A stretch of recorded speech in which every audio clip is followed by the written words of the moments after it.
Dans une petite ville, une maison avale tous ceux qui y entrent. Camille, qui ne croit pas à la légende, y pénètre avec ses amis. Dans la première pièce, il découvre 8 statues en plâtre, leur propre silhouette. La lumière s'éteint, et quand elle revient, les statues sont déchirées et illuminées d'un rouge inquiétant. La porte suivante s'ouvre.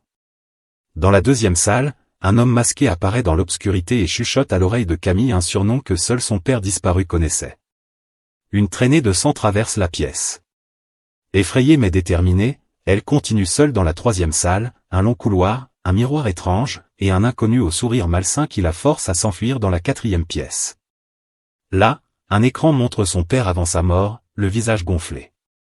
Troublée, Camille entre dans la cinquième pièce, copie exacte de son salon, où un père en argile tente de l'enlacer. Il lui affirme qu'elle ne pourra sortir qu'en traversant toutes les pièces. En reculant, Camille réalise une horrible vérité, elle est déjà dans la sixième salle. Tout son environnement, ses souvenirs, même son père, sont faux. Le faux père commence à lui voler ses souvenirs, et Camille s'échappe de justesse avec son ami. Les deux suivent une étrange brume noire qui semble marquer la seule sortie de cette ville piégée. Mais la brume les ramène toujours vers la maison. Elle y retourne une dernière fois, main dans la main, défiant les règles. Chaque pièce tente de les piéger, statues, sang, couloirs tordus, figures monstrueuses, jusqu'au dernier piège, le père en argile qui les poursuit encore. Dans un ultime effort, elle repousse l'illusion et